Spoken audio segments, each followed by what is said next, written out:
Hi friends, ಹೇಗಿದ್ದೀರಾ? ಎಲ್ಲ ಚೆನ್ನಾಗಿದ್ದೀರಾ ಅಂತ ಅಂದ್ಕೊಳ್ತೀನಿ. ವರ್ಣಿಕಾ ಅಡುಗೆ ಮನೆಗೆ ಸ್ವಾಗತ. ಇವತ್ತಿನ ವಿಡಿಯೋದಲ್ಲಿ ಬೀನ್ಸು, ಮೊಟ್ಟೆ ಹಾಗೆಯೇ ಟೊಮೆಟೊನ ಬಳಸಿ ಸಖತ್ ಟೇಸ್ಟಿಯಾಗಿರುವಂತಹ ಒಂದು ರೆಸಿಪಿನ ಯಾವ ರೀತಿಯಾಗಿ ಮಾಡೋದು ಅಂತ ನೋಡೋಣ. ಇದನ್ನು ಮಾಡಲಿಕ್ಕೆ ಮೊದಲು ನಾನಿಲ್ಲಿ 2 ಮೊಟ್ಟೆ, 1 ಟೊಮೆಟೊ ಹಾಗೆಯೇ ಸ್ವಲ್ಪ ಬೀನ್ಸನ್ನು ತೊಗೊಂಡಿದ್ದೀನಿ. ಬೀನ್ಸನ್ನು ಮುಂದಿನ ಭಾಗ ಹಾಗೆಯೇ ಹಿಂದಿನ ತುದಿನ ಕಟ್ ಮಾಡಿಕೊಂಡು ನೋಡಿ, ಈ ರೀತಿಯಾಗಿ 2 ಸೈಡು ತುಂಬನ್ನು ಸೋಸ್ಕೊಳ್ಬೇಕು. ಬೀನ್ಸನ್ನು ಚೆನ್ನಾಗಿ ತೊಳೆದು ಸೋಸ್ಕೊಂಡು ತಗೊಳ್ಳಿ. ಇವಾಗ ನಾನಿಲ್ಲಿ ಸ್ವಲ್ಪ ಮೀಡಿಯಮ್ ಸೈಜಲ್ಲೇ ಈ ರೀತಿಯಾಗಿ ಸೋಸ್ಕೊಳ್ತಾ ಇದ್ದೀನಿ. ಈ ರೀತಿಯಾಗಾದರೂ ಸೋಸ್ಕೊಳ್ಬೋದು, ಇಲ್ಲಾಂದರೆ ಫುಲ್ ಸಣ್ಣದಾಗಿ ಆದರೂ ಕಟ್ ಮಾಡ್ಕೊಬೋದು. ನಿಮ್ಗೆ ಯಾವ ರೀತಿಯಾಗಿ ಇಷ್ಟ ಆಗುತ್ತೋ ಆ ರೀತಿಯಾಗಿ ನೀವು ಇದನ್ನು ಕಟ್ ಮಾಡ್ಕೊಂಡು ತಗೊಳ್ಬೋದು. ಪೂರ್ತಿ ನಾನಿಲ್ಲಿ ಈ ರೀತಿಯಾಗಿ ಸೋಸ್ಕೊಂಡು ತಗೊಳ್ತಾ ಇದ್ದೀನಿ. ಇದನ್ನು ಇವಾಗ ಚೆನ್ನಾಗಿ ಕುದಿಸ್ಕೊಳ್ಬೇಕು. ನಾನಿಲ್ಲಿ ಕುಕ್ಕರಿಗೆ ಹಾಕಿ 1 ವಿಸಿಲ್ ಕೂಗಿಸಿ ತಗೊಂಡಿದ್ದೀನಿ. ಪಾತ್ರೆನಲ್ಲಾದರೂ ಬೇಯಿಸ್ಕೊಳ್ಬೋದು, ಇಲ್ಲಾಂದರೆ ಕುಕ್ಕರಲ್ಲಾದರೂ ಬೇಯಿಸ್ಕೊಳ್ಬೋದು. ಇವಾಗ ನಾನಿಲ್ಲಿ ಒಂದು ಕಡಾಯಿಗೆ ಸ್ವಲ್ಪ ಎಣ್ಣೆನ ಹಾಕ್ಕೊಳ್ತಾ ಇದ್ದೀನಿ. 3 ರಿಂದ 4 ಚಮಚ ಆಗುವಷ್ಟು ಎಣ್ಣೆ, ಹಾಗೆಯೇ ಇದರ ಜೊತೆಗೆ ನಾನಿಲ್ಲಿ ಅರ್ಧ ಚಮಚ ಆಗುವಷ್ಟು ಜೀರಿಗೆ ಮತ್ತು ಸಾಸಿವೆ ಎರಡನ್ನೂ ಒಟ್ಟಿಗೆ ಹಾಕ್ಕೊಳ್ತಾ ಇದ್ದೀನಿ. ಇದ್ರ ಜೊತೆಗೆ 1 ಗರಿ ಆಗುವಷ್ಟು ಕರಿಬೇವು ಸೊಪ್ಪನ್ನು 1ರಲ್ಲಿ 2 ಭಾಗನ ಮಾಡಿ ಹಾಕ್ಕೊಳ್ತಾ ಇದ್ದೀನಿ. ಈ ರೀತಿಯಾಗಿ ಮಾಡೋದ್ರಿಂದ ಫ್ಲೇವರ್ ತುಂಬಾ ಚೆನ್ನಾಗಿ ಬರುತ್ತೆ. ಇವಾಗ ಜೀರಿಗೆ ಸಾಸಿವೆ ಎಲ್ಲ ಚೆನ್ನಾಗಿ ಸಿಡಿಯೋವರೆಗೂ ಲೋ ಫ್ಲೇಮ್ನೆಲ್ಲ ಇಟ್ಟು ಬೇಯಿಸ್ಕೊಂಡಿದ್ದಾದಮೇಲೆ ಇವಾಗ ನಾನಿಲ್ಲಿ ಟೊಮೆಟೊ ಹಾಗೆಯೇ ಈರುಳ್ಳಿನ ಹಾಕ್ಕೊಳ್ತಾ ಇದ್ದೀನಿ. ಮೊದಲು ನಾನಿಲ್ಲಿ ಮೀಡಿಯಮ್ ಸೈಜಿನ 1 ಈರುಳ್ಳಿನ ಈ ರೀತಿಯಾಗಿ ಸಣ್ಣದಾಗಿ ಕಟ್ ಮಾಡಿ ಹಾಕ್ಕೊಳ್ತಾ ಇದ್ದೀನಿ. ಮೊದಲು ಈರುಳ್ಳಿನ ಪೂರ್ತಿ ಸಾಫ್ಟ್ ಅನ್ನೋ ಹಂಗೆ ಬೇಯಿಸ್ಕೊಂಡು ಅದಾದಮೇಲೆ ಟೊಮೆಟೊನ ಹಾಕ್ಕೊಳ್ಬೇಕು. ನೋಡಿ, ಈರುಳ್ಳಿ ಎಲ್ಲ ಈ ರೀತಿಯಾಗಿ ಚೆನ್ನಾಗಿ ಸಾಫ್ಟಾಗಿ ಬೆಂದಾದಮೇಲೆ ಇವಾಗ ನಾನಿಲ್ಲಿ ಟೊಮೆಟೊನ ಹಾಕ್ಕೊಳ್ತಾ ಇದ್ದೀನಿ. ಚೆನ್ನಾಗಿ ಹಣ್ಣಾಗಿರುವಂತಹ ಟೊಮೆಟೊನ ಹಾಕ್ಕೊಳ್ಳಿ. ಇವಾಗ ನಾನಿಲ್ಲಿ ಟೊಮೆಟೊನ ಹಾಕ್ಕೊಂಡಿದ್ದಾದಮೇಲೆ ರುಚಿಗೆ ತಕ್ಕಷ್ಟು ಉಪ್ಪು ಹಾಗೆಯೇ 1/4 ಚಮಚ ಆಗುವಷ್ಟು ಅರಿಶಿನ ಪುಡಿನ ಹಾಕ್ಕೊಂಡು ಬೇಯಿಸ್ಕೊಳ್ತಾ ಇದ್ದೀನಿ. ಉಪ್ಪು ಹಾಗೆಯೇ ಅರಿಶಿನ ಪುಡಿನ ಹಾಕಿ ಬೇಯಿಸೋದ್ರಿಂದ ಟೊಮೆಟೊ ಬೇಗ ಸಾಫ್ಟ್ ಆಗುತ್ತೆ. ಉರಿನ ಪೂರ್ತಿಯಾಗಿ ಲೋ ಫ್ಲೇಮ್ನಲ್ಲೇ ಇಟ್ಟು 1 ನಿಮಿಷವರೆಗೂ ಚೆನ್ನಾಗಿ ಇದನ್ನು ಬೇಯಿಸ್ಕೊಳ್ಬೇಕು.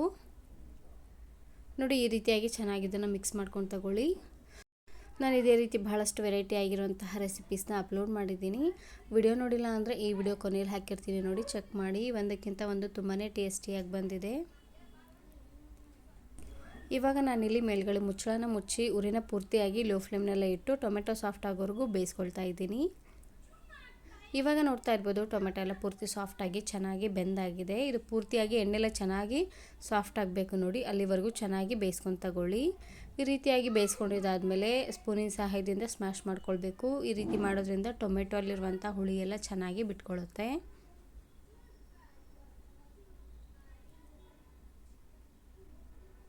ಇದಕ್ಕೇ ನಾನಿಲ್ಲಿ 1 ಚಮಚ ಆಗುವಷ್ಟು ಅಚ್ಕಾರದ ಪುಡಿನ ಹಾಕ್ಕೊಳ್ತಾ ಇದ್ದೀನಿ. ಅಚ್ಕಾರದ ಪುಡಿನಾದರೂ ಹಾಕ್ಕೊಳ್ಬೋದು, ಇಲ್ಲಾಂದರೆ ಹಸಿರು ಮೆಣಸಿನ್ಕಾಯಿ ಚಟ್ನಿನಾದರೂ ನೀವಿಲ್ಲಿ ಹಾಕ್ಕೊಳ್ಬೋದು. ಹಾಗೆಯೇ ನಿಮ್ಗೆ ಖಾರಕ್ಕೆ ಎಷ್ಟು ಖಾರ ಬೇಕೋ ಅಷ್ಟು ಖಾರನ ಹಾಕ್ಕೊಳ್ಳಿ. ನಾನಿಲ್ಲಿ 1 ಸ್ಪೂನ್ ಆಗುವಷ್ಟು ಅಚ್ಕಾರದ ಪುಡಿನ ಹಾಕ್ಕೊಳ್ತಾ ಇದ್ದೀನಿ. ಖಾರ ಪುಡಿನ ಹಾಕಿ ಜಾಸ್ತಿ ಹೊತ್ತೇನು ಬೇಯಿಸೋ ಹಾಗಿಲ್ಲ, ಬೇಯಿಸಿದ್ರೆ ಒತ್ತೋದಂಗೆ ಆಗಿಬಿಡುತ್ತೆ ನೋಡಿ. ಹಾಗಾಗಿ ಇವಾಗ ನಾನಿಲ್ಲಿ ಬೇಯಿಸಿರುವಂತಹ ಬೀನ್ಸನ್ನು ಹಾಕ್ಕೊಳ್ತಾ ಇದ್ದೀನಿ. ನಾನಿಲ್ಲಿ ಕುಕ್ಕರಿಗೆ ಹಾಕಿ 1 ವಿಸಿಲ್ ಕೂಗಿಸಿ ತಗೊಂಡಿದ್ದೀನಿ. ಕುಕ್ಕರಿಗೆ ಹಾಕಿದ್ರೆ ಬೇಗನೆ ಬೆಂದ್ಬಿಡುತ್ತೆ, ಪಾತ್ರೆನಲ್ಲಾದರೆ ತುಂಬಾ ಟೈಮ್ ತೊಗೊಳುತ್ತೆ ನೋಡಿ. ಹಾಗಾಗಿ ಬೀನ್ಸನ್ನು ಹಾಕ್ಕೊಂಡು ಒಂದು ಸರ್ತಿ ಚೆನ್ನಾಗಿ ಇದನ್ನು ಈ ರೀತಿಯಾಗಿ ಮಿಕ್ಸ್ ಮಾಡ್ಕೊಂಡು ತಗೊಳ್ಳಿ. ಒಟ್ಟು ನಾನಿಲ್ಲಿ 1/4 kg ಆಗುವಷ್ಟು ಬೀನ್ಸನ್ನು ತಗೊಂಡಿದ್ದೀನಿ. ನೀವು ಸ್ವಲ್ಪ ಜಾಸ್ತಿ ಜನಕ್ಕೆ ಮಾಡ್ಕೊಳ್ಳೋ ಹಾಗಿದ್ದರೆ ಎಲ್ಲ ಪದಾರ್ಥನ ಸ್ವಲ್ಪ ಜಾಸ್ತಿ ಅನ್ನೋಂಗೆ ತಗೊಳ್ಳಿ. ಇವಾಗ ನಾನಿಲ್ಲಿ 2 ಮೊಟ್ಟೆನ ಒಡೆದು ಹಾಕ್ಕೊಳ್ತಾ ಇದ್ದೀನಿ. ಮೊದಲು ಬೀನ್ಸನ್ನು ಹಾಕ್ಕೊಂಡು ಅದಾದಮೇಲೆ ಮೊಟ್ಟೆನ ಹಾಕ್ಕೊಳ್ಬೇಕು. ಮೊದಲು ಮೊಟ್ಟೆನ ಹಾಕಿ ಅದಾದಮೇಲೆ ಬೀನ್ಸನ್ನು ಹಾಕಿದ್ರೆ ಮೊಟ್ಟೆ ಎಲ್ಲ ಚೆನ್ನಾಗಿ ಬೆಂದೋಗ್ಬಿಡುತ್ತೆ ಬೇಗನೆ. ಈ ರೀತಿಯಾಗಿ ಮೇಲ್ಗಡೆ ಹಾಕೋದ್ರಿಂದ ಎಲ್ಲ ಬೀನ್ಸ್ಗೂ ಚೆನ್ನಾಗಿ ಮೊಟ್ಟೆ ಎಲ್ಲ ಹತ್ಕೊಳ್ಳುತ್ತೆ ನೋಡಿ. ಹಾಗಾಗಿ ಮೊಟ್ಟೆನ ಹಾಕ್ಕೊಂಡು ಉರಿನ ಪೂರ್ತಿಯಾಗಿ ಲೋ ಫ್ಲೇಮ್ನೆಲ್ಲ ಇಟ್ಟು ಅವಾಗವಾಗ ಈ ರೀತಿಯಾಗಿ ಕೈಯಾಡ್ತಾನೆ ಇದನ್ನು ಬೇಯಿಸ್ಕೊಳ್ಬೇಕು. ಮೊಟ್ಟೆ ಎಲ್ಲ ಚೆನ್ನಾಗಿ ಬೇಯಬೇಕು ನೋಡಿ. ಹಾಗಾಗಿ ಅಲ್ಲಿವರೆಗೂ ಲೋ ಫ್ಲೇಮ್ನೆಲ್ಲ ಇಟ್ಟು 1 ನಿಮಿಷವರೆಗೂ ಚೆನ್ನಾಗಿ ಇದನ್ನು ಇದೇ ರೀತಿಯಾಗಿ ಮಿಕ್ಸ್ ಮಾಡ್ಕೊಳ್ತೇನೆ ಬೇಯಿಸ್ಕೊಂಡು ತಗೊಳ್ಳಿ. ಒಂದು ಸಾರ್ತಿ ಈ ರೆಸಿಪಿನ ಮಾಡ್ಕೊಳ್ಳಿ, ಸಖತ್ ಟೇಸ್ಟಿಯಾಗಿರುತ್ತೆ ಅಂತಲೇ ಹೇಳ್ಬೋದು. ಬಿಸಿ ಬಿಸಿ ಆಗಿರುವಂತಹ ಚಪಾತಿ, ರೊಟ್ಟಿ ಹಾಗೆಯೇ ಅನ್ನದ ಜೊತೆ ಎಲ್ಲ ಸೂಪರಾಗಿರುತ್ತೆ ನೋಡಿ. ಇದೇ ರೀತಿಯಾಗಿ 1 ನಿಮಿಷವರೆಗೂ ಚೆನ್ನಾಗಿ ಇದನ್ನು ಬೇಯಿಸ್ಕೊಂಡು ತಗೊಳ್ಬೇಕು. ಉರಿನ ಪೂರ್ತಿಯಾಗಿ ಲೋ ಫ್ಲೇಮ್ನಲ್ಲೇ ಇಟ್ಟು ಅವಾಗವಾಗ ಕೈಯಾಡ್ತಾನೆ ಇದನ್ನು ಬೇಯಿಸ್ಕೊಂಡು ತಗೊಳ್ಳಿ. ಯಾವಾಗಲೂ ಒಂದೇ ರೀತಿ ಬೀನ್ಸ್ ಪಲ್ಯನ ಮಾಡಿ ತಿಂದು ಬೇಜಾರಾಗಿದ್ದರೆ ಒಂದು ಸಾರ್ತಿ ಈ ರೀತಿಯಾಗಿ ಮೊಟ್ಟೆನ ಹಾಕ್ಕೊಂಡು ಬೀನ್ಸ್ ಪಲ್ಯನ ಮಾಡ್ಕೊಳ್ಳಿ, ತುಂಬಾ ಚೆನ್ನಾಗಿರುತ್ತೆ. ಮೊಟ್ಟೆ ಬೇಯಲಿಕ್ಕೆ ಸ್ವಲ್ಪ ಟೈಮ್ ತಗೊಳುತ್ತೆ ನೋಡಿ. ಹಾಗಾಗಿ ಅವಾಗವಾಗ ಕೈಯಾಡ್ತಾನೆ ಇದನ್ನು ಈ ರೀತಿಯಾಗಿ ಬೇಯಿಸ್ಕೊಳ್ಬೇಕು. ಇವಾಗ ನೋಡ್ತಾ ಇರ್ಬೋದು, ಮೊಟ್ಟೆ ಎಲ್ಲ ತುಂಬಾ ಸಾಫ್ಟಾಗಿ ಚೆನ್ನಾಗಿ ಬೆಂದಾಗಿದೆ. ಇಷ್ಟು ಬೆಂದರೆ ಸಾಕಾಗುತ್ತೆ. ಒಂದು ಸರ್ತಿ ಈ ರೀತಿಯಾಗಿ ಮೊಟ್ಟೆ ಹಾಕಿ ಬೀನ್ಸ್ ಪಲ್ಯನ ಮಾಡ್ಕೊಳ್ಳಿ, ಸಖತ್ ಟೇಸ್ಟಿಯಾಗಿರುತ್ತೆ. ಈ ವಿಡಿಯೋ ಇಷ್ಟ ಆದರೆ ಈಗಲೇ ಒಂದು ಲೈಕ್ ಬಟನನ್ನು ಕ್ಲಿಕ್ ಮಾಡಿ ಫ್ರೆಂಡ್ಸ್ ಆ್ಯಂಡ್ ಫ್ಯಾಮಿಲಿ ಜೊತೆಗೆ ಶೇರ್ ಮಾಡಿ. Thank you. Thanks for watching.